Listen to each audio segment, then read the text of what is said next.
انحصار کس پر کیا، امید کس سے لگائی؟ اللہ سے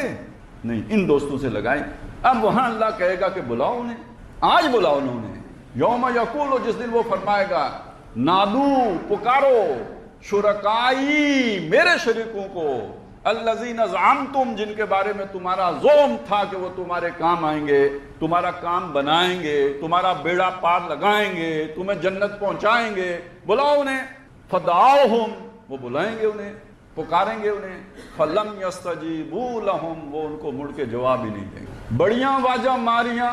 پر کسے میری گل نہ سنی، واجہ بڑیاں ماران گے پر سنے گا کوئی نہیں۔ فدعوہم فلم یستجیبوا لہم وجعلنا بینہم موبقا، اور ان کے درمیان ہم آگ کی وادی حائل کر دیں گے۔ وہ جیسے دریا کے اس پار کوئی کھڑا ہو،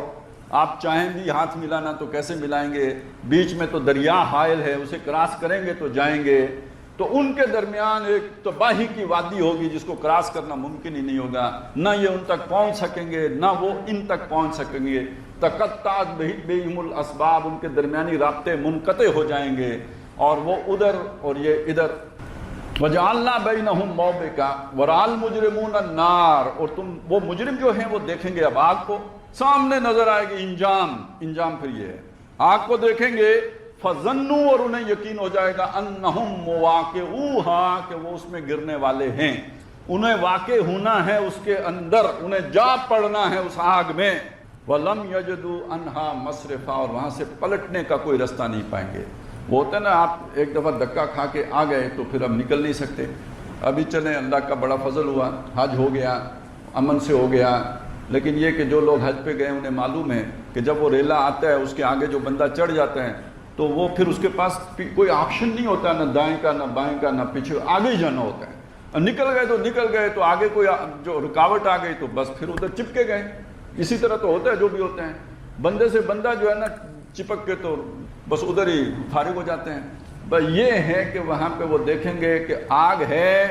اور اس کے علاوہ جانے کی کوئی جگہ نہیں ہے، بس ایک ہی راستہ ہے جو سیدھا آگ میں جاتا ہے، اور پیچھے سے دھکا ہے جو لے کے جا رہا ہے، رکنے کا کوئی امکان ہی نہیں۔ وَظَنُّوا أَنَّهُمْ مَوَاقِعُوهَا وَلَمْ يَجِدُوا عَنْهَا مَصْرِفًا، وہاں کہیں دائیں بائیں سرک جانے کو کوئی رستہ نہیں پائیں گے۔ تو اب آپ کو معلوم ہو گیا یہ زندگی ایک طویل سفر ہے، یہ صرف اتنی سی نہیں ہے جو پچھلے رکوع میں بیان ہوا تھا،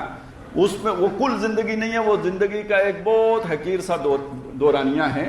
اور بلکہ میں نے جو کہا قطرہ تو وہ غلط نہیں کہا، اقبال نے بھی اس سے ملتی جلتی بات کہی ہے کہ کلزم ہستی سے تو برا ہے ماند حباب، اس ضیاء خانے میں تیرا امتحان ہے زندگی۔ اب وہ آدم علیہ السلام ہزاروں سال پرانا واقعہ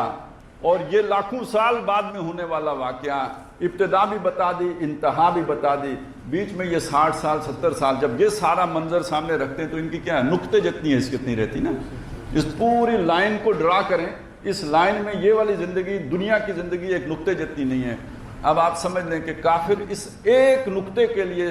سوچتا ہے، وہ ساری صلاحیتیں فوکس کر دیتا ہے جو اللہ نے دی ہیں، اور سفر اتنا طویل ہے اس کو سوچتا ہی نہیں۔ تو کافر کی یہ پہچان کہ آفاق میں گم ہے، مومن کی یہ پہچان کہ گم اس میں ہے آفاق۔ اگر زندگی کا یہ تصور ہو کہ تو اسے پیمانہ امروز و فردا سے نہ ناپ، جاویداں پہ ہمدواں ہر دم جواں ہے زندگی، تو پھر انسان کچھ اور طرح سے سوچتا ہے، اور جب وہ اتنے سے نقطے پہ فوکس کر کے بیٹھتا ہے تو کسی اور طرح سوچتا ہے۔ نہ ابتدا کی خبر نہ انتہا معلوم، سنی حکایت ہستی تو درمیان سے سنی، نہ ابتدا کی خبر نہ انتہا معلوم۔ بلکہ جو زیادہ دانشور قسم کے لوگ ہوتے ہیں تو وہ تو جو معلوم ہے وہ بھی پتہ نہیں معلوم کہ نہ معلوم۔ چنانچہ اسی کے آگے کسی نے کہا اور اسے گرہ لگائی اسی شعر کے آگے کہ رہا یہ وہم ہم ہیں سو یہ بھی کیا معلوم، ہیں یا نہیں ہیں سو یہ بھی کیا معلوم، تو یہ بھی تو الیکٹرانز ہی ہیں جو جڑ گئے ہیں، تو پتہ نہیں نہ جڑتے تو کیا ہوتا، تو کب کھل جائیں گے یہ بھی نہیں پتہ۔ رہا یہ وہم کہ ہم ہیں سو یہ بھی کیا معلوم، تو پھر لا ادریت ہے اور تشکیک ہے جہاں تک پھر انسان کی سوچ پہنچتی ہے۔ یہ تو منظر ہو گیا یہاں پہ۔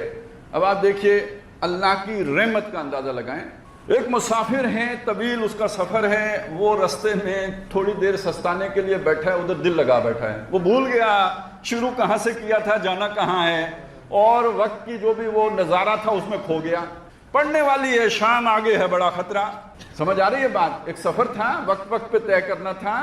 وہ کھو گیا ہے بازار کی رونق میں اور بھول گیا ہے کہ اس نے وقت پہ گھر پہنچنا ہے، اور شام پہ گھر جانی تو ڈرنا،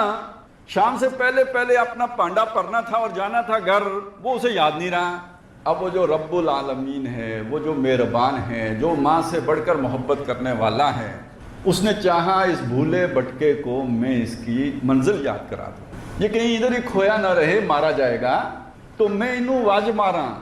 وہ جو اس نے واج ماری ہے، یہ ہے سلسلہ نبوت و رسالت۔ یہ اللہ نے نبی اس لیے بھیجے کہ یہ بھولے ہوں کو منزل یاد کرا دی جائے، اور اس نبوت کے سلسلے کی تکمیل ہوئی ہے جناب رسالت مآب محمد رسول اللہ صلی اللہ علیہ وسلم پر،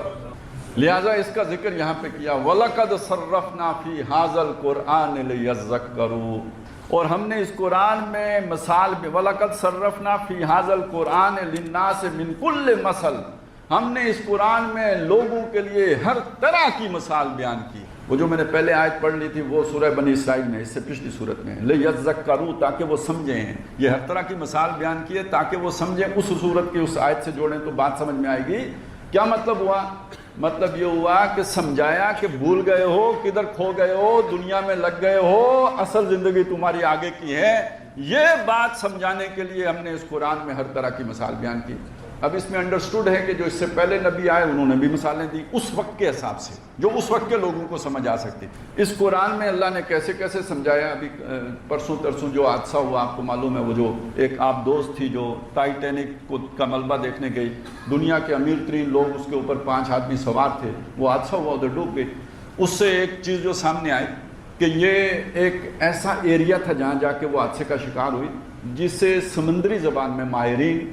ڈارک پچ کہتے ہیں، ایسا ایبسلیوٹ ڈارکنس کہ جس کا دنیا میں تصور نہیں کیا جا سکتا، اس زمین کے اوپر وہ تصور نہیں ہو سکتا، وہ ڈارکنس صرف وہیں پائی جاتی ہے۔ اب آپ دیکھیں اس کتاب میں سورہ نور میں اللہ تعالیٰ نے ایک مثال بیان کی ہے کافروں کے اعمال کی، اور اس میں بتایا او کظلمات فی بحر لجی، یا ان کے اعمال کی مثال ہے جیسے گہرا سمندر ہو، یہ گہرا بہت گہرا سمندر تھا، گہرا سمندر ہو، اس کے اندھیارے ہوں، ظلمات بعضها فوق بعض، اندھیاروں کے اوپر اندھیارے ہوں، یعنی تہ بتہ اندھیارے ہوں، اور ان کی شدت کا یہ عالم ہو اذا اخرج یدہ لم یکد یراہا، اپنا ہاتھ بھی نکالے تو دکھائی نہ دے، اس درجے کا اندھیرا، وہ واقعتاً اس درجے کا اندھیرا ہوتا ہے، بلکہ وہاں تمام کمیونیکیشن سسٹم اس لیے جام ہو جاتے ہیں کہ وہ ایک الگ ہی دنیا ہے۔ اب آپ کو سمجھ آیا؟ یہ تو بڑی، یہ آج کے دور کے اعتبار سے مثالیں ہیں نا جو قرآن مجید نے بیان کی ہیں، جو آج کے انسان کو سمجھ آ سکتی ہیں۔ تو نوح علیہ السلام کے دور میں جو حضرت نوح علیہ السلام نے سمجھایا ان کی عقل کے مطابق سمجھایا، جو موسیٰ علیہ السلام نے سمجھایا تو اس وقت کی عقل کے مطابق سمجھایا۔ آج جہاں انسان کا علم پہنچ چکا ہے تو قرآن نے تو اس طرح کی مثالیں بیان کی ہیں، لیکن مقصد سب کا ایک ہے، وہ بھولے وہ اصل منزل وہ ہے لِيَذَّكَّرُوا، تاکہ نصیحت پکڑیں، تاکہ ہوش میں آئیں، تاکہ انہیں یاد آئے، تاکہ وہ بات کو سمجھیں، تاکہ انہیں ان پر حقیقت کھلے۔ وَكَانَ الْإِنسَانُ أَكْثَرَ شَيْءٍ جَدَلًا، لیکن انسان ہر شے میں سے سب سے زیادہ بحث کرنے والا ہے، یہ مان کے نہیں دیتا، یہ آگے سے آرگومنٹ کرتا ہے، دائیں سے نکلتا ہے، بائیں سے نکلتا ہے، کام کی بات نہیں مانتا۔ وہ ایک ہوتا ہے نا کہ جو کہتے ہیں خوہ بدرہ بہانہ بسیار، جس کی طبیعت میں خرابی آ جائے نا اس کے پاس بات سے جان چھڑانے کے 10 بہانے ہوتے ہیں، بہانہ بسیار، بہت بہانے ہوتے ہیں۔ اور پتہ نہیں کیا ایک وہ بھی ہے جو حجتہ ہزارہ، وہ اس سے پہلے پتہ نہیں جی ہاں چلو وہ من جو بھی ہوتا ہے آپ کو پتہ ہے نا، تو وہ جو من ہوتا ہے تو اس کی حجتیں 1000 ہوتی ہیں، تو اسی لیے میں بھول گیا تھا۔ وما، اچھا اب یہ بتایا کہ یہ انسان یہ حجتیں 1000 کیوں کرتا ہے؟ فرمایا وما منع الناس یؤمنوا، انسانوں کو منع نہیں کیا ایمان لانے سے، نہیں روکا ایمان لانے سے، یعنی جب نبی آئے انہوں نے دعوت دی تو لوگ کیوں نہیں ایمان لائے؟ انہیں کس شے نے روکا؟ بتایا نہیں روکا، اس جاءہم الہدیٰ، جب ان کے پاس ہدایت آئی، وَيَسْتَغْفِرُوا رَبَّهُمْ، اور اپنے رب سے کے سامنے گڑ گڑانے سے اور استغفار کرنے سے، إِلَّا أَن تَأْتِيَهُمْ سُنَّةُ الْأَوَّلِينَ، مگر اس انتظار نے کہ ان کے سامنے پہلے لوگوں کے واقعات آ جائیں، یعنی عذاب جب آتا ہے تو پھر ایمان لاتے ہیں، اس سے پہلے ایمان نہیں لاتے۔ او یاتیہم العذاب قبولا، یا عذاب ان کے سامنے آ کے کھڑا ہو جائے، پھر تو فرعون بھی ایمان لے آیا تھا۔ تو اس کا مطلب کیا ہوا کہ یہ ایسے لوگ ہیں کہ جن کے سامنے جب تک مصیبت آ کر کھڑی نہ ہو، جیسے پچھلی آیت میں بتایا نا دوزخ جب تک سامنے نہیں آئی تھی تو انہیں یقین نہیں آیا تھا، ایسے ہی جب تک وہ عذاب سامنے نہ آ جائے تو یقین نہیں کرتے، بات سے نہیں مانتے، مثال سے نہیں مانتے۔